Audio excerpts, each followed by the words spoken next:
जय हिंद दोस्तों, मैं नवीन शर्मा आप सभी का स्वागत करता हूं। आशा करता हूं आप सब एकदम अच्छे हैं, एकदम बेहतरीन हैं। एक बार सारे प्यारे दोस्त बताएंगे आप सब कैसे हैं।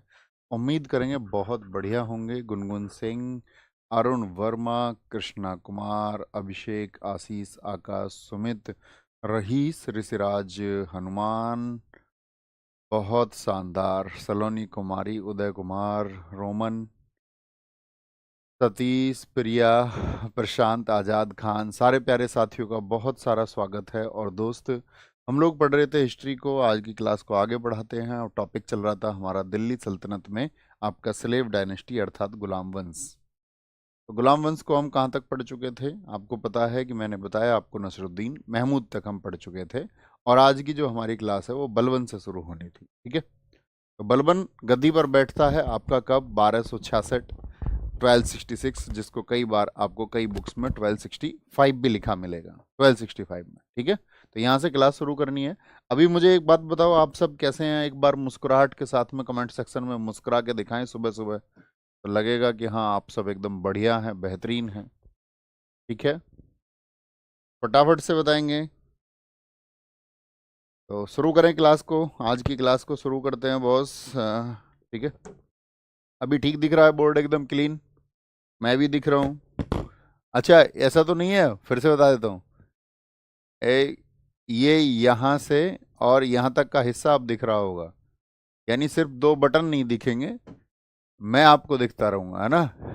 कभी ये सोचो नहीं जी वो दो बटन भी हमको दिखने चाहिए। ऐसे बुद्धू कोई मिला तो फिर उसको हम मिल के सब कूटेंगे, कूटेंगे भैया कूटेंगे। चलिए देखिए, ऐसा पूरे बोर्ड पर फोकस रहता है, जिनको नोट्स बनाने होते हैं वो आसानी से बना लेते हैं। पहले बलबन की कहानी सुनो तुम। बलबन बलबन तो बलबन, जिसका वास्तविक नाम बहाउद्दीन था, इसको उपाधि उलूग खां मिली थी नसरुद्दीन महमूद के द्वारा, क्योंकि इसने अपना एक मंगोल आक्रमण पर जीत हासिल की थी। इसका पूरा नाम गयासुद्दीन बलबन था, गयासुद्दीन बलबन। इसके वंश को द्वितीय इलवरी वंश या फिर इसके नाम पर बलबनी वंश की शुरुआत माना जाता है। इलबरी वंश की शुरुआत कहाँ से बताई थी? मैंने आपको बताया था इससे पहले प्रथम इलवरी वंश का खात्मा हो गया, प्रथम इलवरी वंश का। और बलबन के समय को माना जाता है कि द्वितीय इलवरी वंश है ये। इसने स्वयं को ईरानी नायक अफर सियाब का वंशज बताया। इसने बताया हम तो उनके वंशज हैं। अफर सियाब भी एक ऐसे समझिए बहुत बड़ा शासक रहा था ईरान में, और एक क्रूर शासक रहा था। अब ये इसकी पोस्टिंग कैसे हुई थी? ये जो बलबन है ये इल्तुतमिश का गुलाम था। इसका गुलाम था, जरा फटाफट से आंसर करिए, एक बार लिख लेना इस बात को किनारे पर कहीं। इल्तुतमिश का गुलाम, यानी आज का आदमी नहीं है दरबार में, इल्तुतमिश के समय का। और इसके प्रमोशंस बहुत हुए। छोटा सा बलबन था, छोटा सा बलबन। कहते हैं बाजार में जब इसको कोई नहीं खरीद रहा था तो इल्तुतमिश ने दया करके खरीद लिया कि बेचारे को कोई खरीदता नहीं है, चलो हम ही खरीद लेते हैं इसको। क्योंकि इसका कद बहुत कम था, देखने में बदसूरत था, नाटा था। नाटा मतलब हाइट कम, ये कहा जाता है बलबन के बारे में। लेकिन फिर भी इल्तुतमिश ने इसको ले लिया। इल्तुतमिश ने कहा कि घोड़े बहुत ऊंचे होते हैं, घोड़ों को नीचे से कोई साफ नहीं कर पाता, तो ये बलबन कम से कम घोड़ों को नीचे से साफ कर देगा, नीचे से साफ, पेट वेट घोड़े का साफ कर देगा, यही काम कर देगा और कुछ नहीं करेगा। तो ले लिया बलबन को उसने। बलबन ने अपनी परफॉर्मेंस दिखाई। दुनिया में जो व्यक्ति पीछे रह जाता है या दुनिया जिसका उपहास उड़ाती हो, कहते नहीं है जिस जिस पर जग हंसा है उसी ने तो इतिहास रचा है। और बलबन ने वो इतिहास रच दिया। वो पहले तो घोड़ों की लीद उठाता था, यानी कि गोबर उठाता था। धीरे धीरे उस अस्तबल का प्रमुख बना, शिकार विभाग का प्रमुख बना, और धीरे धीरे नायब मुमलिकात, ये मैंने आपको बताया था, पीएम बन गया साम्राज्य का। किसके समय पर बना था पीएम, जरा बताइए?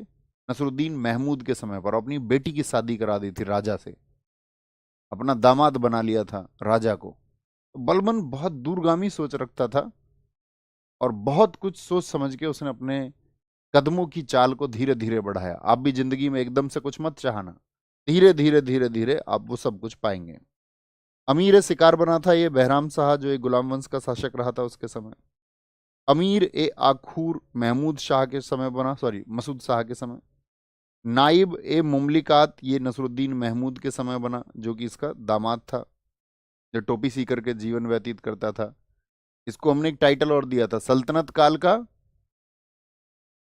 बोलेंगे भाई, सल्तनत काल का औरंगजेब इसको कहा गया है। बहुत बढ़िया सर, 1600 मीटर रनिंग करके आया हूँ। अरे रनिंग करके आए हो ये बोले करो, 1600 मीटर मार के आया हूँ, ये क्या है? सुबह मार काट की बात करने लग जाते हो तुम। 1600 मीटर मार के आया हूँ, ऐसे ही बोलते थे, दौड़ लगा के, दौड़ मार के आया हूँ। सही करो सेंटेंसेस अपने अभी से, है ना। और आपको कम से कम 5 से 10 मिनट डेली फिजिकल एक्टिविटी को देने हैं। 15 मिनट दे दोगे तो अच्छा ही है, मेंटल हेल्थ के लिए अच्छा होगा। पिछली बार भी दिल्ली पुलिस के टाइम पे मैं बच्चों को पहले से बताता था।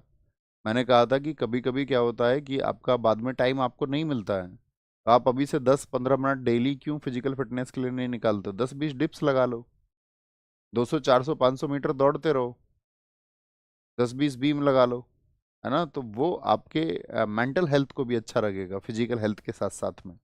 ये जरूर किया करो, थम्स अप करो जी भैया, करेंगे। अच्छा, नायाब मुमलिकात नसरुद्दीन महमूद के समय पर बना। वह स्वयं को नियामत खुदाई और जिल ए इलाही कहता था। बहुत इंपॉर्टेंट है, बहुत पूछा जाता है। नियामत खुदाई का मतलब है ईश्वर का प्रतिनिधि, और जिल इलाही का मतलब है ईश्वर की छाया, the shadow of God, representative of God. क्योंकि जब ये शासक बना तो बहुत क्रूर था, इसको कुछ अच्छा नहीं लगता था, चुपचाप बैठा रहता था ये। इसको आकर के सब खबर सुनाते थे बहुत हंसी मजाक की, ये हंसता ही नहीं था।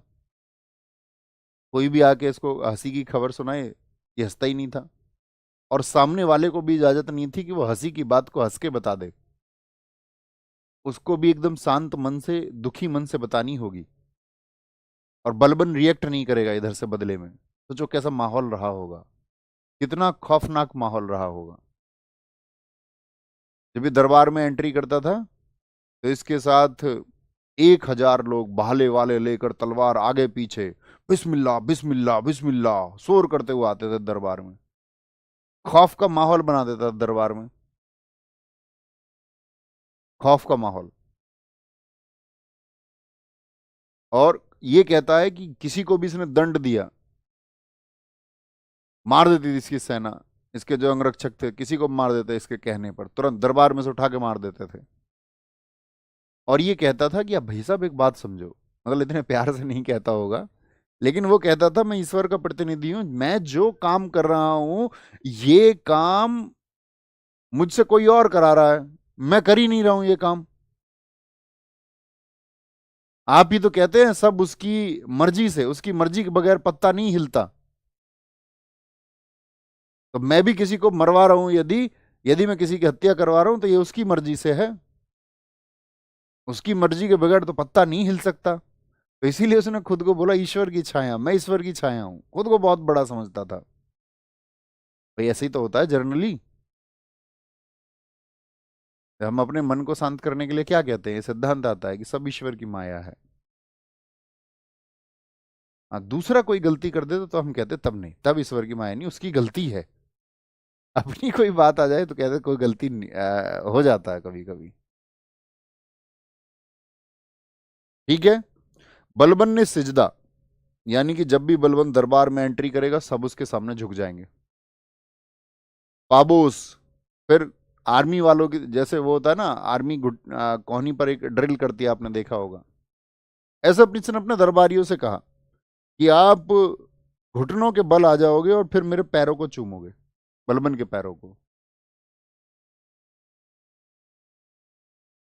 तथा नवरोज त्योहार, ये पारसियों का एक त्योहार था, इसने अपने यहां पर शुरू किया। तुर्क चहलगानी याद है, किसने स्थापित किया था तुर्क चहलगानी को? तुर्क चहलगानी इल्तुतमिश ने। और बलबन इतना पावरफुल हो गया था कि धीरे धीरे ये भी उन 40 सरदारों में से एक था। मैंने आपको बताया था रजिया के हटाने का कारण तुर्क चहलगानी रहा, या किसी भी राजा के समय विद्रोह हुए तो तुर्क चहलगानी के सरदार प्रमुख होते थे। बलबन समझ गया था इस बात को, क्योंकि वो भी एक तुर्क सरदार में शामिल हो गया था, इतना पावरफुल था। उसने कहा पहले इनको ठिकाने लगाना है। तो जितने भी अतीक खान से लेकर के आपका मलिक बकबक से लेकर के उस समय के बड़े ये तुर्क सरदार थे जो बड़े प्रसिद्ध थे, जिनके पास बड़े क्षेत्र आते थे, उन सबको इसने छोटी छोटी बातों के लिए बड़ा दंड दिया, क्योंकि वो भी तुर्क सरदार अपनी मर्जी में कुछ भी करते थे। तो इसने कई लोगों की तो कौड़े मार मार करके, ऐसा कौड़ा कि शरीर पे लग जाए तो आपकी हड्डी दिखने लग जाए, पहले कौड़ों की सजा मिलती थी। और इसने अपने कई तुर्क सरदारों को, सोचो एक कौड़े में यह हाल होता था, उनको 1000 और 500 कौड़े लगवाए। इस तरह से इसने अपना खौफ स्थापित किया। तो पूछेगा तुर्क चहलगानी किसने नष्ट किया, तो हमेशा बताएंगे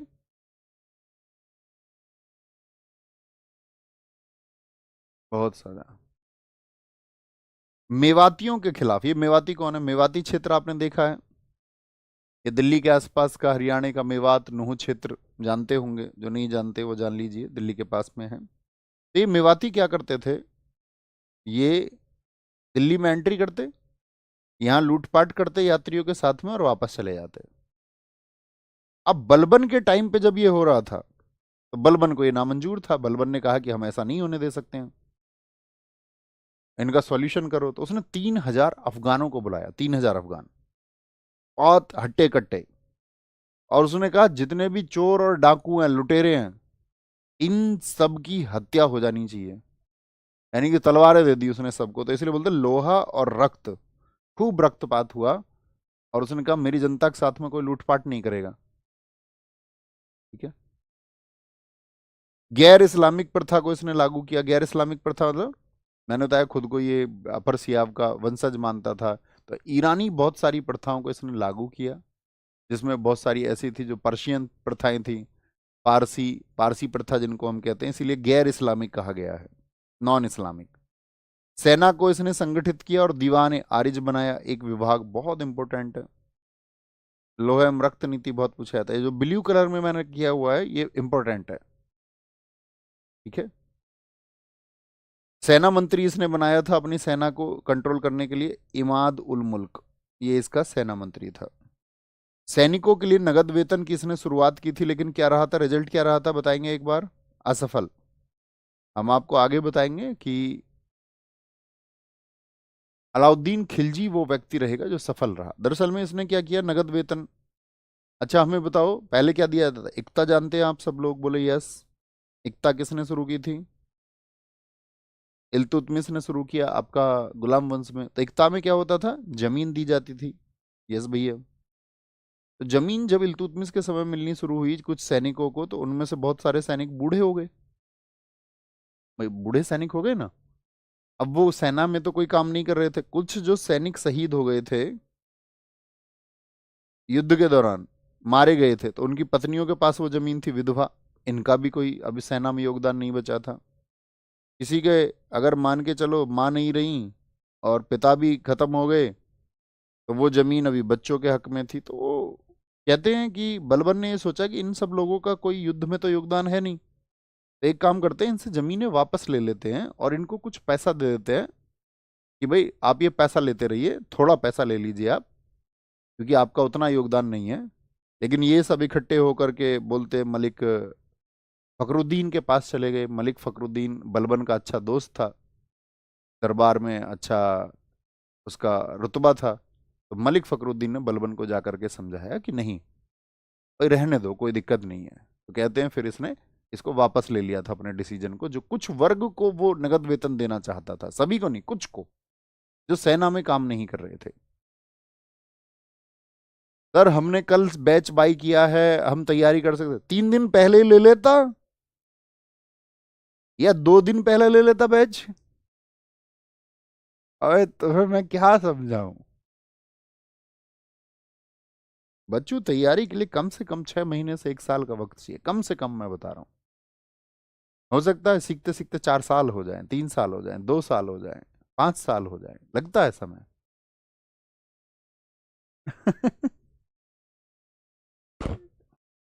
पढ़ा करो पढ़ा करो। गुप्तचर विभाग इसने बनवाया, बरीद ए मुमालिक। और बलबन की एक बात और तुम्हें मैं बताऊं, बलबन से सिर्फ और सिर्फ उसके गुप्तचर मिल सकते थे, और बलबन के गुप्तचर हर जगह थे। सोचिए, आप कुछ कानाफूसी भी कर रहे हैं, कोई बात कर रहे हैं, तो बलबन को पता है दरबार में कोई बात चलती है, क्योंकि यही नहीं पता जिसके कान में आप बात कर रहे हैं वो बलबन का जासूस है या नहीं है। कहते हैं हर दूसरा व्यक्ति बलबन का जासूस था। तो आप सोचो, जिसको प्रकृति ने ऐसा बनाया, लोगों ने उसका उपहास उड़ाया, तो उसने फिर रूल किया लोगों पर अपने तरीके से। 1279 में एक पागल ये है, इस पागल की कहानी सुनो। 1279 में तुगरिल खां ने बंगाल में विद्रोह किया। ये तुगरिल खां बंगाल में था, बलबन बूढ़ा हो चुका था, ये बलबन का ही कृपा पात्र था तुगरिल खां, ठीक है, उसी की वजह से इसको बलवान आपका बंगाल मिला था। तो ये चाचा को इतनी भूल हुई, तो चाचा ने बोला बलबन तो 80 साल के हो चुका है, तो क्यों नहीं अब इधर बंगाल वाले क्षेत्र में, बंगाल समझते ना आज वाला बिहार और उड़ीसा ये क्षेत्र, यहाँ यहाँ दिल्ली है, बोला अब हमारे नाम के सिक्के चलेंगे यहाँ। इस तुगरिल खान ने अपने नाम के सिक्के जारी कर दिए और खुद को बोल दिया कि मैं दिल्ली की गद्दी का अधीन नहीं हूं, दिल्ली की गद्दी का अधीन मैं नहीं हूं, अब हम स्वतंत्र शासक हैं। बलबन ने कहा, "ओ भाई जाओ इसे समझा के आओ थोड़ा, इसका दिमाग ठीक नहीं है अभी।" गए कुछ लोग, अतीक खान जैसे लोग समझ के गए, बलबन का बेटा गया बुगरा खान, लेकिन उसको हरा दिया इसने तुगरिल खान ने। बलबन का दिमाग खराब, 80 साल की उम्र में सारी फौज लेकर इसके चला बनी। बोले ये जो बंगाल है ना, इसको सारे कैप्चर कर लो, एक भी आदमी बंगाल का ना बाहर जाएगा, ना एक भी आदमी अंदर जाएगा सेना के अलावा, हम देखते हैं इसको तुगरिल खां को। आपको पता तुगरिल खां का उसने क्या किया था? ये कहा जाता है बंगाल के बाजार यानी मुर्शिदाबाद के बाजारों में, मुर्शिदाबाद शहर में, मुर्शिदाबाद अभी आपका बांग्लादेश में पड़ता है, वो पहले बांग्लादेश भी बंगाल का हिस्सा था। तो मुर्शिदाबाद के बाजारों में लगभग 3 किलोमीटर तक लकड़ी के फट्टे की, लकड़ी की 10-10 फीट ऊंची दीवारें बनवाई गई, दोनों तरफ ऐसे, दोनों तरफ दीवारें। और जितने भी तुगरिल खां के रिश्तेदार थे उन सबको मार करके, किसी की गर्दन काट के, किसी का हाथ काट के, किसी के पैर काट के, कहते हजारों लोगों को यहां लटका दिया उसने। और इस तुगरिल खां को जब घेर के मारा तो इसको बोला इसकी सिर्फ खाल खाल उतार लो, और इसकी खाल खाल में भुस भरवाया और इसको मुर्शिदाबाद के बाजारों में लोगों के सामने खिंचवाया भुस भरवा करके, और ये बोला देखो अगर कोई बलबन के खिलाफ खड़ा होता है तो उसका ये हक होता है। समझ गए? बलबन ने इसकी खाल में भुस भरवा दिया, ये लिखा हुआ भी है। इसके बाद में बंगाल का जो इक्तेदार था, इक्तेदार मतलब इक्ता मतलब भूमि, और उस हिस्से का अपने पुत्र बुगरा खां को बनाया। बुगरा खां कौन है? ये आपका बलबन का बेटा है। ये जानता था बलबन कैसा है। बलबन ने एक दिन इससे बात बातों में कहा कि बेटा आप गद्दी पे बैठोगे। बोला पिताजी मेरी कोई इच्छा ही नहीं है गद्दी पे बैठने की। इतने खौफ में था, पता नहीं क्या डिसीजन ले ले, उसका मोह भंग हो गया था शासन को देखते हुए, इतना डरा हुआ था। तो ये तो गद्दी पे ही नहीं बैठा था इसका बेटा, सोचो तुम। ओके, तो इसके समय 1279 और 1285 में मंगोल क्षेत्र से जो लोग आते थे, मंगोल आक्रमण भारत की सीमाओं पर अक्सर होते रहते थे, तो वो भी हुए थे। इसकी मृत्यु 1287 में हुई। इसका मकबरा कहाँ पर है? नई दिल्ली में है। तो बस इसके बाद में जो महमूद एक बेटा था, ठीक है, वो महमूद नहीं है, ये एक बलबन का बेटा था, ये मर गया था आपका अभियान में एक में। बलबन का पोता कैकोबाद किलोखरी का किला बनवाया इसने, फॉर ये मुल्तान भाग गया, ठीक है, क्योंकि लोगों ने इसको बता दिया कि दिल्ली में तेरी हत्या हो सकती है, तो ये मुल्तान भाग जाता है अपना शासन छोड़ करके। और गुलाम वंश का जो अंतिम शासक रहा, यहाँ लिखा हुआ है सबसे लास्ट नीचे लाइन में, गुलाम वंश का जो अंतिम शासक है वो रहा था कैमूर्स, ठीक है। और इसके समय पर जो ज्यादा जिम्मेदारी थी तो वो बुलंदशहर का इख्तियार था जलालुद्दीन खिलजी। नजदीक, दिल्ली के नजदीक है बुलंदशहर, अपना जिला भी है। तो जलालुद्दीन खिलजी एक ऐसा व्यक्ति रहा था जो गुलामों के समय पर एक्टिव था, और गुलामों के समय पर जितने भी आपका मंगोल आक्रमण होते थे, मंगोल आक्रमण इस सीमा से होते थे भारत में, तो मंगोल आक्रमण से सुरक्षा के लिए जो ड्यूटी दे रखी थी बलबन के टाइम से ही, वो ड्यूटी थी किसकी? जलालुद्दीन खिलजी की। और यही जलालुद्दीन खिलजी, इसके अंदर महत्वाकांक्षा इतनी बढ़ जाती है, ये सोचता है कि एक दिन गद्दी पे हम क्यों नहीं बैठ सकते। तो इसी जलालुद्दीन खिलजी ने क्या किया कि हत्या करवाई थी आपका कैमूर्स की, और साथ में गद्दी के लिए आपकी दावेदारी ठोकी थी, और खुद को अगले वंश का शासक बोलेंगे। अगले वंश का शासक अर्थात अगले वंश का शासक अर्थात खिलजी वंश का संस्थापक बनाया। बात क्लियर है?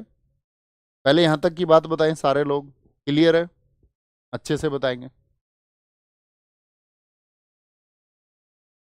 फटाफट से बताएं, फटाफट से। सर आप आज तक कहाँ थे? मैं दोस्त पिछले लगभग 5000 वर्षों तक बृहस्पति ग्रह पर था। फिर उससे पहले भी बताऊं क्या? उससे पहले के जो 10,000 वर्ष थे वो मैंने गुजारे थे किसी और आकाश गंगा में। फिर मनुष्य के कल्याण मात्र के लिए मुझे इधर आना पड़ा। जो जगत अपने पतन की तरफ है उसको मार्ग दिखाने के लिए मुझे आना पड़ा। अरे तुम पढ़ते क्यों नहीं हो आराम से? जी सर, जी सर, सब क्लियर है। Okay boss, okay okay okay. Vivek भाई, अमर, वेरी गुड। ठीक है, ये रिपीट जरूर किया करो, रिवाइज जरूर किया करो बैठ के, है ना। अभी जो हमने पढ़ा है इसको 1 मिनट में रिवाइज करो पहले फटाफट से। और कोई डाउट है तो आपका डाउट आप पूछ सकते हैं, डाउट आप पूछें। देखना शुभम भाई, ये पेन है उधर, बताओ जी भैया।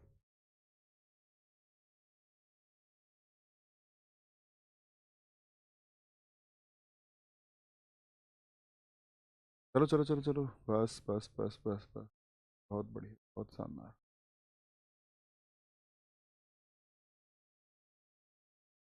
वेरी गुड, बहुत शानदार, चलते रहिए। एक बच्चे का बड़ा अच्छा सा क्वेश्चन आया, बोला सर टीचर्स पॉलिटिक्स में जाके चुनाव क्यों हार जाते हैं? ये अच्छा क्वेश्चन है। चलो, मूल कारण बताऊं या ऐसे ही बहकाने वाला? मूल कारण तो ये है कि टीचर्स चक्कर में रहते हैं टिकट के, कि उनको कैसे भी टिकट मिल जाए, और फिर वो 2 3 4 महीने पहले बोल देते हैं हम चुनाव लड़ेंगे, 2 3 4 महीने पहले। तो वहाँ की जनता से उनका कोई जुड़ाव नहीं होता, वहाँ की जनता के वो काम कुछ कर नहीं रहे होते पहले से, वहाँ की जनता के लिए वो एक बाहरी व्यक्ति की तरह जाते हैं और कहीं से भी चले जाते हैं। बहुत सारे टीचर्स देश में चुनाव हारे, टीचर्स नहीं, बहुत सारी सेलिब्रिटी चुनाव हारी, क्योंकि सेलिब्रिटीज कुछ करती तो है नहीं पब्लिक के लिए, ना उनसे जुड़ाव होता, ना भावनात्मक जुड़ाव होता, बस टिकट लेते हैं, पैरासूट लेकर कूद जाते हैं मैदान में, इसलिए हारते हैं। अगर कोई स्थानीय व्यक्ति हो जहाँ वो निवास करता है और वहाँ के लोग उसे जानते हों, उसके पास वो मिनिमम नंबर लोग उसके लिए सपोर्ट में हो, और वो लोगों से जुड़े अच्छे से, अपनी योजनाओं को उनके लिए काम करे, तो कोई व्यक्ति इस दुनिया में ऐसा नहीं है जो हार जाए। इस देश में बहुत सारे टीचर्स मुख्यमंत्री भी हुए हैं। मायावती जी इस प्रदेश की मुख्यमंत्री रही जहां बैठ के हम पढ़ा रहे हैं, उत्तर प्रदेश, वो एक टीचर थी। मुलायम सिंह यादव एक टीचर थे, सीएम रहे। और ना जाने भारत की राजनीति में कितने लोग हैं जो आपका आज केंद्रीय मंत्री हैं, बहुत सारे, है ना। जमीन पे जाके काम करना पड़ता है, ये थोड़ी ऐसे जाके एकदम से टिकट लो और कूद जाओ। वही हाल होगा सबका, वो होगा भविष्य में भी होगा। ये है, और मूल कारण पे कोई बात नहीं करता। मतलब आप सोचो, एक कोई कैंडिडेट है, एक गांव में एक आम आदमी रहता है, उसको क्या पता है कितने पढ़े लिखे हैं? या आपने किसी को वोट किया होगा आज से पहले, तो क्या पता रहता है बच्चों कि हमारे जो कैंडिडेट हैं वो कितने पढ़े लिखे हैं? आदमी तो ये जानता नहीं यार, ये आदमी आता जाता है, ये हमसे कनेक्टेड है, इसको हमने देखा है, ये इस तरह से हमारे कनेक्शन में, हमारे गांव में इन्होंने ये काम करवाया, इस तरह से लोगों को एकजुट किया, ये संदेश दिया। समझ में आई बात? आप भी उम्मीद करेंगे भविष्य में कभी भी इन सब चीज़ों को ध्यान रखोगे, तुम में से कल कुछ प्रधान हो जाओगे, कल कुछ जिला पंचायत हो जाओगे, कुछ सरकारी नौकरी हो जाएगी। बोलेंगे खिलजी वंश, किसने स्थापना की खिलजी वंश की? इसके संस्थापक रहे जलालुद्दीन खिलजी। 1290 से लेकर के 1296 तक गद्दी पर रहे, 6 साल। और जलालुद्दीन खिलजी क्या थे? मंगोल आक्रमण से रक्षा कर रहे थे, मंगोल आक्रमण से। आपकी सर एकदम जबरदस्त बात है, बहुत शानदार। बहुत जबरदस्त बात हम करते ही हैं। यहां पर आओ, उपाधि जो थी इनकी शाइस्ता खां, ये कैकुआबाद ने दी थी, ठीक है, शाबाशी की तरह थी एक। सल्तनत, दिल्ली सल्तनत में सबसे बुजुर्ग शासक था ये, इससे बुजुर्ग शासक कोई रहा नहीं जो गद्दी पर बैठते समय 63 ईयर्स का बैठा था, कितने का, 63 वर्ष का, 63 वर्ष का। इसी के समय कड़ा मानिकपुर में मलिक छज्जू ने विद्रोह किया। सर बलबन के कितने बेटे थे? बलबन, दरअसल में इतिहासकार जो लिखते हैं किसी के बेटों का बहुत स्पष्ट या सटीक वर्णन नहीं आता, क्योंकि बहुत सारी शादियां कर लेते थे, 10-10, 20-20, 50-50। और इतिहास जो समकालीन इतिहासकार होता था उसको खुद नहीं पता होता था कि इनके सच में कितने बेटे हैं, है ना। तो ये सब होता है। इसी के समय कड़ा मानिकपुर में मलिक छज्जू ने विद्रोह किया। कड़ा मानिकपुर में, कड़ा मानिकपुर आज बोलते हैं जो यूपी में इलाहाबाद है, यानी कि जो प्रयागराज है, यहाँ पर एक छावनी हुआ करती थी। तो वो ये जो व्यक्ति था मलिक छज्जू, ये आपका नजदीकी व्यक्ति था जलालुद्दीन खिलजी का। लेकिन आप जानते हैं हर नजदीकी व्यक्ति क्या करता है एक समय के बाद में, वो ये चाहता है कि यार चीजें मेरी हो जाए, मैं मालिक हो जाऊं। इस दुनिया में बहुत कम लोग हैं जो अपने अंदर समर्पण का भाव रखते हैं, अपने कमिटमेंट्स पर विश्वास रखते हैं कि भाई मैंने किसी व्यक्ति को ये कमिटमेंट अपना जीवन में किया है तो हम उसके लिए उसके साथ खड़े रहेंगे। अब लोग आप देखते हो सब बोलते हैं, नहीं सबको मालिक बनना है, हटके। सबको लगता है नहीं हम ही मालिक होने चाहिए, नहीं तो लोग अपना खुद का एक अलग से स्टैंड लेना शुरू कर देते हैं। ये आप मत करना। जो आपके लोग साथ रहे हों खराब वक्त में, आप हमेशा उनके साथ रहेंगे अपने अच्छे वक्त में। इसी के समय कड़ा मानिकपुर में मलिक छज्जू ने विद्रोह किया, तो इसने अपने भतीजे को भेज दिया। इसके भतीजे का नाम है अलाउद्दीन खिलजी, अलाउद्दीन खिलजी, ठीक है। इसने 1290 में कैमूर्स की हत्या करके स्वयं को किलेखरी के किलों का सुल्तान घोषित कर दिया था जलाउद्दीन खिलजी ने। दिल्ली का पहला सुल्तान जिसका हिंदू जनता के प्रति उदार दृष्टिकोण था, यानी संभाव से रख रहा था हिंदू जनता को भी और मुस्लिम जनता को भी। इसकी राजधानी किलोखरी थी। सुल्तान बनने से पहले ये कैकोबाद के समय दिल्ली सल्तनत का आर्यजी ममालिक अर्थात सेनापति था। ये इसका बैकग्राउंड हिस्ट्री है, पूछा नहीं जाएगा। इसके दो बेटे थे, इब्राहिम खान खाना और अर्क अली खान। कड़ा की जागीर, कड़ा में विद्रोह किसने किया था अभी मैंने आपको बताया, नाम बताइए जरा।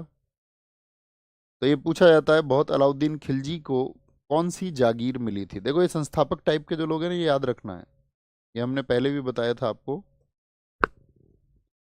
मलिक छज्जू ने जब विद्रोह किया तो इसने अपने भतीजे को भेजा कि भाई जाओ जाकर के विद्रोह करो। तो जो कड़ा की जागीर है वहां मलिक छज्जू के विद्रोह को, उसको जो रिवोल्ट था उसको सप्रेस किया जाके अलाउद्दीन खिलजी ने। और जब अलाउद्दीन खिलजी ने उसको सप्रेस कर दिया तो वो दे दिया गया किसको, उसके भतीजे को, ठीक है, यानी जलालुद्दीन खिलजी के भतीजे को। अब जलालुद्दीन खिलजी के दरबार में कुछ लोग रहते थे, दसन हसन देहलवी, बहुत इंपॉर्टेंट है। इसके दरबार में रहते थे, दरबारी जानते हैं ना। अच्छा इसके ऊपर बोलो भैया एक पंक्ति सुना दो, दरबारी पे मुझे एक याद आती है। और बड़ी मतलब हुकूमत की जंग की बात है और अपन तो जंग करने चले हैं। किसी ने मुझसे एक बात कही थी कि भैया अब जिंदगी में बहुत संघर्ष रहा। अब जब बहुत संघर्ष रहा तो हमेशा नए चैलेंजेस क्यों लेते रहते हो? सब कुछ बढ़िया तो है, सब कुछ आसान तो है। तो हाँ, मतलब अपना काम है, टकराना है, हमेशा टकराते आए हैं। तो देखिए सुनिए पंक्ति सुनो तुम। हमें हल्का जानकर भारी हैं आप, हमें हमें हल्का जानकर भारी हैं आप अंधे हो चुके हैं, आप बहरे हो चुके हैं, आप गूंगे हैं, आप सच नहीं बोल सकते, आपको दरबार की आदत है, दरबारी हैं आप। फिर से सुनोगे, हमें हल्का जानकर के बाहरी हैं आप अंधे हो चुके हैं, आप बहरे हो चुके हैं, आप गूंगे हो चुके हैं, आप सच नहीं बोल सकते, दरबारी हैं आप, नहीं आपको दरबार की आदत है, दरबारी हैं आप। समझे? ये उन लोगों के लिए आप सुनाना जो लोग सही को सही नहीं कह सकते, गलत को गलत नहीं कह सकते, या उनकी तरह है बस आंखें बंद कर ली, कोई ज्ञान नहीं कुछ नहीं, ऐसे ही बस हवा में बातें। फैक्ट पे कोई बात नहीं करना चाहता। हसन देहलवी, अमीर खुसरो इन्हीं के दरबार में थे। अमीर खुसरो, अमीर खुसरो कवि टाइप के आदमी थे, बहुत विद्वान व्यक्ति थे, विद्वान। वास्तविक नाम था इनका अबुल हसन। क्या नाम था? अबुल हसन। इनके जन्म इनका पटियाला में हुआ। इनके गुरु थे निजामुद्दीन ओलिया। निजामुद्दीन ओलिया एक सूफी संत थे, सूफी संत। सूफी संत हमने बताया था, भारत में सूफीज्म को किसने शुरू किया था, बताएं फटाफट से। तो इसने 7 सुल्तानों का दरबार देखा था। 7 सुल्तानों का दरबार देखने का मतलब क्या होता है कि इनके समय पर 7 सुल्तान दिल्ली में बदल गए थे। ठीक है। और निजामुद्दीन ओलिया ने अपनी दरगाह बनाई थी नई दिल्ली में। निजामुद्दीन ओलिया का क्रेज था दिल्ली में, लोग बातें करने जाते थे, मजा आता था उनसे बात करके, उनको बैठ के। आप भी जब अपना सिलेक्शन लेके आए तो बैठ के जाना हमारे पास, बैठ के जाओगे तो मजा आएगा बात करके। तो निजामुद्दीन औलिया और जो शिष्य थे इनके अमीर खुसरो, उनके समय पर 8 शासक बदले थे, तो उन्होंने 8 राजाओं का शासनकाल देखा था। अमीर खुसरो की बुक बहुत पूछता है एसएससी। किरान उस सादेन किसकी बुक है? इसमें जो कैकोबाद और बुगरा खा आपस में मिले थे एक दूसरे से, उनका मिलन की बात है। खजाइन उल फतू बहुत पूछी जाती है, खजाइन उल फतू। खली के बारी मिफ्ता उल फतू बहुत पूछी जाती है, मिफ्ता उल फतू। लैला मजनू, नूर सिपियर। लैला मजनू तो कहानी है, रोमियो जूलियट है जैसे, इसकी कहानी है। तुगलकनामा, आशिका उल अनवर और हस्त बसीहत बहुत पूछी गई है। ये वो किताबें हैं जो एसएससी बार बार रिपीट करके पूछता है कि किसकी बुक है। मैंने आपसे कहा बुक एंड राइटर को बहुत ध्यान से देखा करो। ठीक है साहब। अमीर खुसरो ही वो व्यक्ति रहे जो भारत में आपका खड़ी बोली, आप जानते हो दिल्ली के आसपास की, जैसे जो मैं बोल रहा हूँ, ये क्या है, खड़ी बोली है। हम सबकी बोलियां अलग अलग होती हैं, भाषा हमारी हिंदी ही है सबकी, लेकिन बोली क्या है हमारी, दिल्ली के आसपास के क्षेत्र की, जो एनसीआर के आसपास की, जैसे मेरठ हो, हापुड़ हो आपका, या इधर आप देखोगे गाजियाबाद हो आपका, ये थोड़ा उधर भी सहारनपुर बिजनौर की तरफ भी, ठीक है, मुजफ्फरनगर की तरफ भी, इधर बुलंदशहर तक आपका, गौतम बुद्ध नगर तक इवन। तो ये कैसी बोली है? ये आपका खड़ी बोली में आती है, दिल्ली के आसपास जो है। ठीक है। तो वो खड़ी बोली के, जो हिंदवी खड़ी बोली के जनक रहे, वो हिंदवी खड़ी बोली के जनक भी आपका अमीर खुसरो हैं। गजल वजल इन्होंने सब शुरू की। इन्होंने 8 सुल्तानों का दरबार देखा। इनको उपाधि है तोताए हिंद। अलाउद्दीन खिलजी ने कहा, एसएससी ने कमाल कर दिया, एक बार उसने पूछ लिया मैनाए हिंद कौन है, तो भी आंसर अमीर खुसरो ही चुनना था। ठीक है। हिंद खड़ी बोली हिंदी का प्रयोग, कव्वाली होती है, बहुत सारे लोग बैठ के गाते हैं। गजल, गजल जैसे जगजीत सिंह हमारे यहाँ, चिट्ठी ना कोई संदेश, जाने वो कौन सा देश जहां तुम चले गए। ठीक है? पहेली, सितार और तबला के जो जनक है वो कौन है? अमीर खुसरो हैं। अमीर खुसरो। अच्छा इसमें एक बात बताओ शुभम भाई, इसमें पोल क्रिएट हो जाता है एप्लीकेशन में? हमें शो नहीं होगा या उनको शो नहीं होगा? फिर क्या फायदा है?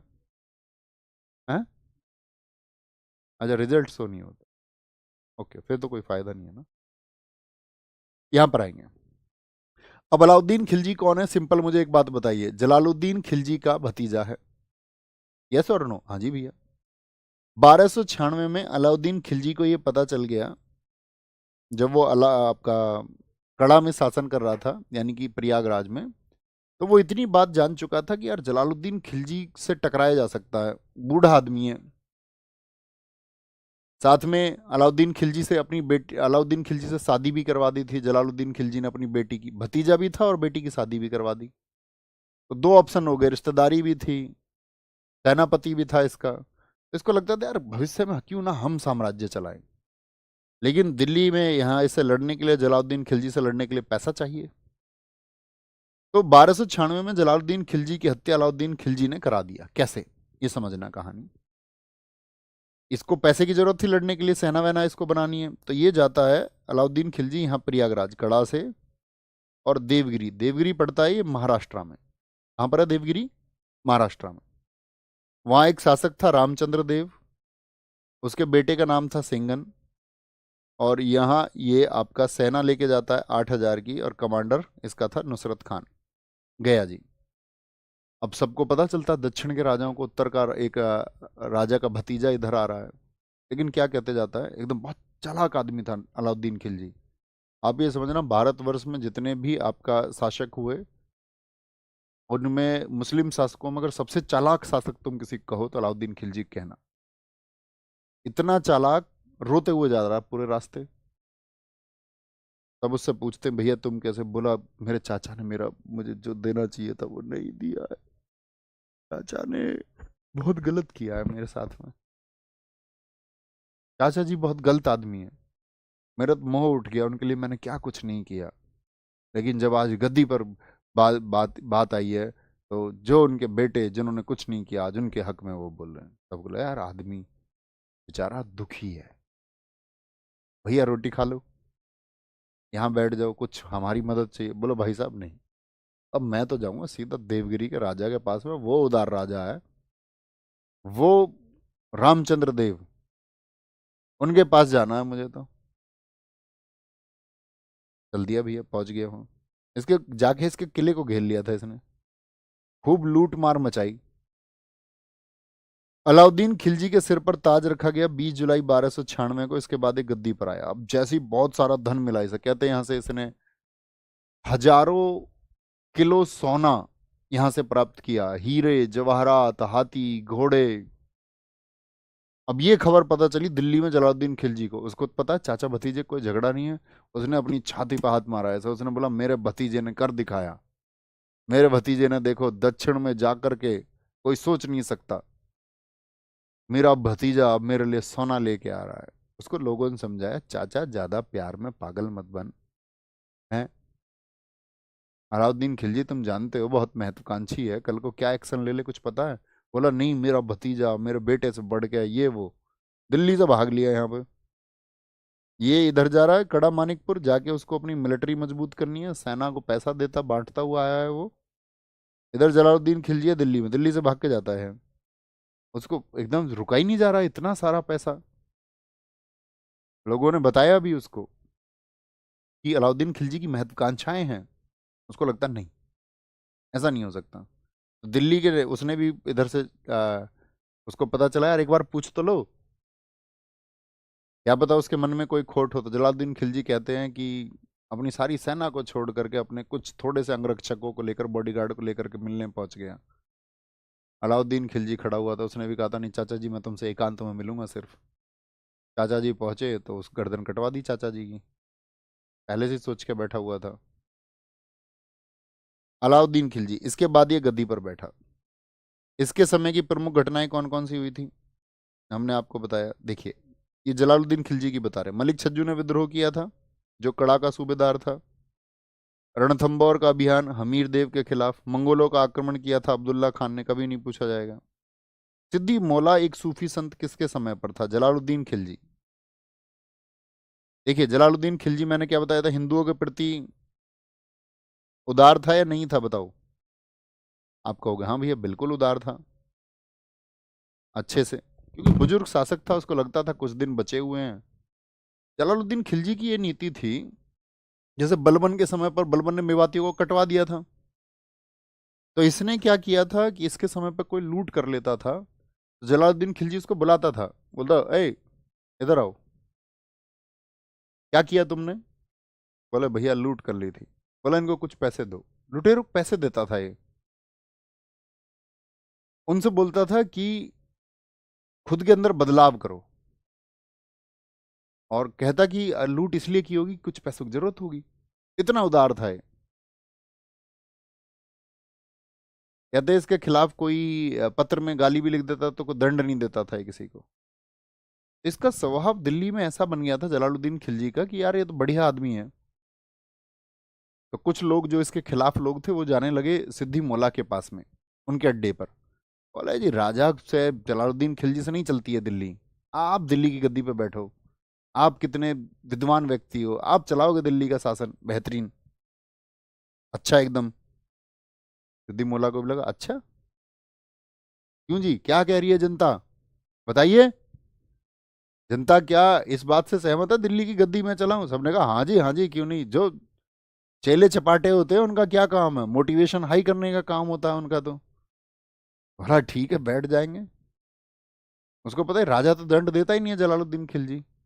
अब सोचो देखो व्यक्ति का जब समय खराब होता है, सिद्दी बोला कि ये खबर जलालुद्दीन खिलजी को पता चल गई। वो जलालुद्दीन खिलजी जिसने किसी को दंड नहीं दिया, जब उसने सुना सिद्दी मौला मुझको गद्दी से हटाने का षड्यंत्र बना रहा है, उसने कहा इसकी गर्दन काट दो। सोचो क्या एक्सप्रेशन रहा होगा।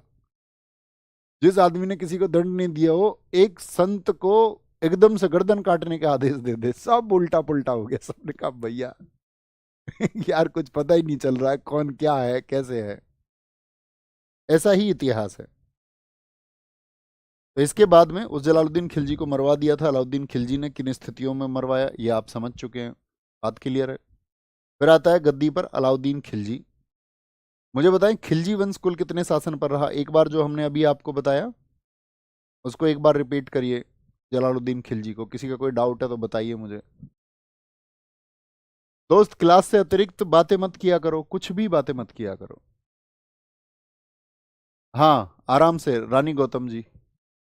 देखो ये मत पूछा करो सर मैं इससे वो से एग्जाम का हो जाएगा नहीं हो जाएगा, ये सब आपको कॉमन सेंस है।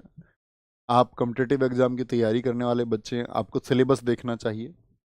दोनों एग्जाम का सिलेबस क्या है, और सिलेबस में अगर है दोनों कवर हो रहे हैं तो एकदम ठीक है, तो पूछने की बात नहीं है।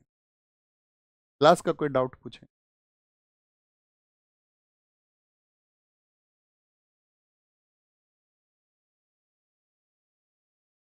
चलो आगे चलो। पुष्पेंद्र कुमार कह रहे हैं सर मैं यालो बुक पढ़ रहा हूँ। यालो बुक, मैं यालो बुक पढ़ रहा हूँ। अब बुद्धू मैं तेरा क्या इलाज करूं? यालो बुक तुमको अभी पढ़ा दूं? यालो थोड़े दिन बाद तुम कहने लग जाओगे बच्चू ये वर्ड्स सही लिखना सीखो। देखो कुछ बच्चे क्या हैं, उनको माँ बाप पिता ने स्कूल इसलिए भेजा था कि हमारा बच्चा कल को पढ़ेगा लिखेगा तो बनेगा नवाब, कि वो कल नवाब बन जाएगा पढ़ के। बाबूजी टाइप एकदम टाई पाई, उसको लगेगी अच्छी जॉब मिलेगी। उसने क्लास 1 to 6 कोई पढ़ाई नहीं की, चलो समझ नहीं होती उस टाइम पे। फिर उसके यार दोस्त ऐसे निकम्मे हो गए जिन्होंने उसको बताया कि कुछ नहीं होता, बिजनेस करेंगे ये करेंगे, पीछे सीट पर बैठ करके दुनिया पलट देंगे। वो देखो उसका, हमारे गांव में वो आदमी है उसकी क्या सरकारी नौकरी लग गई थी, उसकी किस्मत पलट गई। और कुछ लोग फिर ऐसे होते हैं जिनके हिस्से में कुछ नहीं आता, वो कहने लग जाते हैं जो किस्मत में होगा वो मिलेगा, जो नसीब में है वो मिलेगा। ये मतलब मन को सांत्वना देने वाली बात है। तो यहाँ भी नहीं पढ़े, ग्रेजुएशन हो गई तो एडमिशन ले लिया, दोस्तों के साथ घूमे, और इन दिनों में इश्क भी हो गया, किसी से हो ही जाता है। तो फिर उधर गए। तो भाई साहब ने अपनी पूरी जिंदगी अब तक झोल में रखी, तो यालो नहीं सीख पाए। यालो अभी भी कोई कोई हेलो को हालो लिखता है, हालो। तो ये सब हमारे जिम में आया है ये सब हमारे जिम में आया है। ये इसका दंड हमको मिलना चाहिए। ये हमारी गलती रही है कि आप आज तक अच्छे से नहीं पढ़ पाए ठीक है। तो मेरा बस इतना कहना है। मैं थोड़ी बातें हंसी मजाक में कह सकता हूँ, कभी बुरा मत मानना मेरी बात का। और अगर कभी लगे खराब तो दिल से रियली सॉरी, है ना। मैं सिर्फ ये कहना चाहता हूँ कि यार तुम पढ़ते क्यों नहीं हो अच्छे से? तुमको खुद को पता होना चाहिए। बहुत दम लगाओ, बहुत मेहनत करो, नहीं तो मतलब एक टाइम पे आप इंफीरियर फील करोगे ना, कहीं पर जाकर के आपके अंदर वो कॉन्फिडेंस नहीं आ पाएगा। हम तो वैसे भी, हम भी यूपी बोर्ड से पढ़े। जो लोग हिंदी मीडियम से पढ़े होते हैं, थोड़ी अंग्रेजी कमजोर होती है, उसी का फायदा उठाती है दुनिया, है ना। आपका कॉन्फिडेंस लूज करती है, तो आपका कॉन्फिडेंस बढ़ा हुआ होना चाहिए। जैसे किसी को माइक दे दो उसके पैर कांप जाएंगे, लेकिन वहीं कोई बच्चा ऐसा हो स्कूलिंग का, वो जिस पहले से माइक लेता हो, अपने स्कूल में प्ले करता है, वो एक्स्ट्रा करिकुलर एक्टिविटीज करते आया है, एकदम से एक्टिव रहेगा, उसे कोई दिक्कत नहीं है। लेकिन तुम एक्टिव ही नहीं हो, तो एक्टिव करिए, चीजों को सीखिए, मल्टी पर्सनालिटी डेवलप करिए। पढ़ चुके इसको? बाकी कोई डाउट?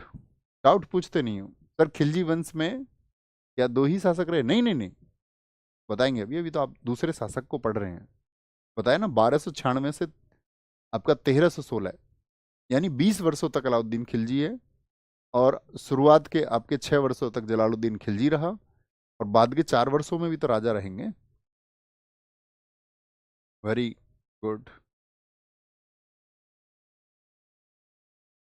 देखो मैं बच्चों के इसलिए भी बात नहीं पढ़ता हूँ। एक बच्चा कह रहा है सर, देखा ऊपर, सर अगर कोई लड़की अगर धोखा कर दे तो उस पर केस कर सकते हैं क्या, प्लीज बता दो। धोखा कर दे, तेरे साथ तो धोखा कर दिया तो ठीक ही किया। तेरे साथ जिंदगी बिता भी देती तो क्या करती। धोखा कर दे, धोखा दे दे नहीं, धोखा कर दे। अब ऐसे होते को ये नमूने होते हैं, अपने पास से लिखते रहते हैं कुछ ना कुछ मस्ती के लिए, तो हम भी बोल देते हैं इनका ठीक है तुम खुश रहो। अब आपका फोकस करेंगे, ओके। चलें बॉस, आते हैं। अलाउद्दीन खिलजी जो 30 वर्ष की अवस्था में गद्दी पर बैठा था, यानी 1266 में उसका जन्म हुआ था।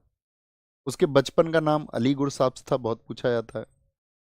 इसको द्वितीय सिकंदर कहा जाता है, क्योंकि जो जैसा ख्वाब सिकंदर ने देखा था विश्व विजेता बनने का, ऐसे ही अलाउद्दीन खिलजी कहता था कि पूरी दुनिया मेरे कदमों में होगी एक दिन, तुम देखना। सिकंदर ए सानी, यानी सिकंदर की तरह। जैसे एक मूवी भी आई थी इसकी, अलाउद्दीन खिलजी की, आपने देखा, उसमें एक डायलॉग है कि अब ऐसा वक्त आ गया है कि सिकंदर ए सानी एक महिला के लिए जंग करेंगे। तो वो जो सिकंदर ए सानी वर्ड है वो इसी के लिए है। क्या अब ऐसा वक्त आ गया है कि सिकंदर ए सानी एक महिला के लिए जंग करेंगे? हाँ, बहुत फैला ली सरहदें, अब बाहें फैलाने का वक्त है। तो युग का विजेता, क्योंकि इसने जो काम किए अपनी जो प्रजा है उसको ध्यान में रखते हुए किए। अपनी प्रजा के लिए इसने बहुत कुछ किया, यानी कि इसके 20 सालों में महंगाई नहीं बढ़ी। आज जो राजा देश में ये कहते हैं कि देश की महंगाई किधर जा रही है, अलाउद्दीन खिलजी ने उसको कंट्रोल करके दिखाया था। और देखिए, गलती राजा की भी नहीं रहती, प्रजा की भी गलती रहती है। अभी मैं हिस्ट्री पढ़ रहा था, उधर लिथुआनिया कुछ देशों में ऐसा हुआ कि वहां की प्रजा ने मिलकर के 10 साल में उस देश की किस्मत बदल दी। वहां के सब लोगों ने ये तय किया कि हम प्रत्येक देश का हर व्यक्ति हर छुट्टी के दिन, इतवार के दिन 1 घंटे श्रमदान करेगा। यानी कहीं पर गंदगी है, फलाना है, पेड़ लगाएंगे, हम साफ सफाई करेंगे, सेवा करेंगे लोगों की। अगर किसी के पास पैसे हैं, उसके पास जरूरतमंद है तो खोजेगा कोई बीमार तो नहीं है, उसको दवाई पट्टी ये दिलवाएगा। जिनके पास पैसे हैं, सड़कों को साफ करेंगे, बच्चों को टेक केयर करेंगे, एथिक्स सिखाएंगे, और नालियों को साफ करेंगे। अपने पॉल्यूशन को साफ करने के लिए हम क्या कर सकते हैं? 10 साल में कंट्री की स्थिति बदल गई। लेकिन इसके लिए जब राजा न्यायप्रिय होता है तो जनता भी राजा के आदेशों को मानती है। तो ऐसा ही राजा रहा युग का विजेता अलाउद्दीन खिलजी। उसने महंगाई को नहीं बढ़ने दिया। वर्तमान में महंगाई पर कोई बात करने को तैयार नहीं है, क्योंकि आज लोग, मतलब देश में साक्षरता दर कितनी है देश में? 74.04%। आप जानते हैं हमारे देश में किसको साक्षर माना जाता है? जो कै अक्षर पढ़ लेता है या कै अक्षर लिख लेता है। कै अक्षर, सिर्फ कै, चाहे जाने ना जाने आप, यदि आप कै पढ़ना जान चुके हैं, कै लिखना जान चुके हैं, तो आप लिटरेट है आप, यानी आप लिटरेसी रेट में शामिल हो चुके हैं। तो देश में 74 ऐसे हैं, यानी अभी भी देश में 26% ऐसे लोग हैं हमारे में जिनको किसी अक्षर का ज्ञान नहीं है, यानी वो पढ़े लिखे नहीं है। तो इस साक्षरता की भी कोई बात करने को तैयार नहीं है, ना कोई शिक्षा की बात करने को तैयार है। समझ रहे हो? तो वहां पॉसिबल है बहुत सारी चीजें, उनको समझ नहीं आता बहुत कुछ। अमीर उल मोमदीन पढ़ो लिखो, समझ में नहीं आता यार। लिटरेट की क्या बात करें, लिटरेट को समझ में नहीं आता। जनता का चरवाहा, यानी कि अपनी जनता को इसने अच्छे से नरिश किया, उनके वेतन सैलरी अपनी सेना के, और महंगाई को नहीं बढ़ने दिया, बाजार में कीमतों को स्थायी कर दिया। बाजार में कोई सूदखोरी नहीं थी, काला बाजारी नहीं थी बाजार में अलाउद्दीन खिलजी के टाइम पर। सर जीएस सुधा लाजवाब है, थैंक यू सर, बहुत थैंक यू दोस्त, बहुत थैंक यू। इनके पिता का नाम था सिहाबुद्दीन मसूद, पत्नी मेहरू इसकी प्रिय पत्नी थी। ये आपका अलाउद्दीन खिलजी की नहीं, जलालुद्दीन खिलजी की, जलालुद्दीन खिलजी की बेटी थी। और मेहरू जो थी आपका, ये आपका सेनापति मलिक संजार की बहन थी। ठीक है। राज्याभिषेक जो हुआ इसका आपका, याद रखेंगे, लाल महल दिल्ली में 26 अक्टूबर 1296 को हुआ था। बलबन ने इस किले को बनवाया था। इसको कुस इलाल या कई बार कुस निलाल कहा जाता है। जलालुद्दीन ने ही इसको कड़ा की जागीर दी थी, ये तो जानते हैं। मलिक छज्जू के विद्रोह के बाद में आप कहेंगे हाँ जी भैया जानते हैं। स्थायी सेना गठित करने वाला दिल्ली का पहला सुल्तान कौन था? अलाउद्दीन खिलजी था। सल्तनत काल में पूरे सबसे यानी कि पूरी दिल्ली सल्तनत में सबसे बड़ी सेना इसी के पास थी। सेना भर में भर्ती के लिए इसने एक मंत्री बनाया था, आरिज ए मुबालिक। आरिज सेना को ही कहते थे, जैसे कि बलबन ने बनाया था दीवान ए आरिज। अच्छा, जीएस सुधा बुक किस किस के पास है? थम्स अप करिए। वो बुक खजाना है, खजाना खजाना। अलाउद्दीन खिलजी के जो विजय अभियान थे वो उसने 4 सेनापतियों की वजह से संभव बनाए। क्या आपका कोई भाई तैयारी करता हो ना, छोटा भाई अभी तैयारी की तरफ जा रहा हो, या जिसकी तैयारी बिल्कुल अच्छी हो चुकी है, उसको कुछ टॉपिक्स पढ़ने हैं, आप जीएस सुधा उनको रिकमेंड करना कि भैया इसको तुम पढ़ो, और इसको पढ़ने के बाद में तुम महसूस करना कि हाँ सभी के पास है। ये ठीक है, आएंगे। अलाउद्दीन खिलजी के विजय अभियान। अलाउद्दीन खिलजी का क्या सपना था? पूरी दुनिया को जीतने का। और पूरी दुनिया को जीतने में उसने अपने 4 सेनापति लगाए। उत्तर भारत पर उलूग खां, नुसरत खां, दक्षिण भारत के लिए उसने मलिक काफूर को, और मंगोल विजय के लिए उसने जफर खान को लगाया। उत्तर भारत पर विजय अभियान हम इनके कल से पढ़ेंगे। ठीक है, उम्मीद करेंगे आप इसको बहुत ध्यान से पढ़ेंगे। अब तक जो मैंने आज पढ़ाया है, कल इसके विजय अभियान बहुत अच्छे से समझेंगे कि अलाउद्दीन खिलजी किस तरह से अभियान कर रहा था और किस तरह से उसने फतह पाई। ऐसे ही धीरे धीरे पढ़ते रहेंगे, निश्चिंत रहना। समय से आपका सिलेबस पूरा होगा, वो चिंताएं आपको नहीं करनी, आपको बस अच्छे से पढ़ते रहना। ख्याल रखिए और ऐसे ही बहुत अच्छे से रहिए, खुद पर बहुत भरोसा कीजिए। दुनिया में सबसे ज़्यादा नतीजे जो निकल के आएंगे वो आपके खुद पर भरोसे से निकल के आएंगे। बाकी दुनिया की सारी चीज़ें आपकी सहायक होंगी। ठीक है, और बहुत अच्छे से घुल मिल के रहिए, परिवार के साथ में खुश रहिए, परिवार के लोगों को बहुत सम्मान दीजिए। एक छोटी सी बात पर एक छोटी सी बात बता देता हूँ। जैसे आप बहुत सारे लोग इरिटेट हो जाते होंगे। अभी मैं एक गांव में गया था तो एक दादाजी, उनकी आंखों में आंसू आ गए। तो उन्होंने कहा जी जो मेरा पोता है ये बड़ा नालायक था, बहुत शरारती था, गांव में हम परेशान थे सब, आधा गांव इससे परेशान था। लेकिन पिछले 1 साल से इसके अंदर जो चेंज है उसके लिए मेरी आंखों में आंसू है। और ये कहता है कि ये मेरे जो अंदर परिवर्तन आया है मेरे भैया नवीन भैया की वजह से है। तो बहुत सारे लोग होते हैं जो बातों बातों में कहते हैं ना, समझदार को इशारा काफी है, वो समझ जाता है। क्योंकि आप अपनी फैमिली को अगर रेस्पेक्ट नहीं दोगे, बहुत ज़्यादा रेस्पेक्ट नहीं दोगे, क्योंकि आप उनकी वजह से हैं। हो सकता है कुछ नाराज़गी आपकी हो सकती है। तो मैं ये कह रहा था कि एक व्यक्ति का कंधा एक व्यक्ति से टकराया तो उसकी जो चाय थी वो गिर गई, चाय गिर गई। तो वो बहुत गुस्सा हुआ, बहुत क्रोधित हुआ कि ये तुम देख के नहीं चल सकते, बोलते ना जनरली ऐसे, बहुत सारे लोग नहीं भी बोलते हैं। अच्छा आप एक बात बताइए, उस कप में अगर चाय के अलावा कुछ और होता तो बाहर क्या गिरता? मान के चलिए उस कप में पानी होता तो क्या गिरता बाहर जाके? अगर कप में पानी होता तो बाहर क्या बिखरता, क्या इधर उधर क्या जाता? तब भी क्या चाय ही जाती या पानी जाता? अगर मान के चलिए उस कप में कॉफी होती तो इधर उधर क्या बिखरता, किसी और के पास क्या जाता? अगर उसमें मान के चलिए आपका पेट्रोल होता तो इधर उधर क्या जाता? पेट्रोल जाता। यानी कि जो अंदर होता है वही बिखरता है। तो आपको मतलब ऐसा नहीं दुनिया को दिखावा करने के लिए अच्छा होना, आपको अंदर से खुद को हील करना है कि आपके अंदर से वो चीजें निकल के आए, वो ईमानदारी, वो मुस्कुराहट आपके अंदर से, इनर हैप्पीनेस से आनी चाहिए। और आपकी फैमिली आपकी प्रायोरिटी होनी चाहिए, वो खुश होनी चाहिए, उसके खिलाफ आपको गुस्सा नहीं करना है। ठीक है, देखना आप एक दिन सब कुछ बेहतर होता है, छोटी सी नाराजगी भी ना रखेंगे। ख्याल रखिए। जय हिंद, जय भारत, नमस्ते, टेक केयर, बाय बाय।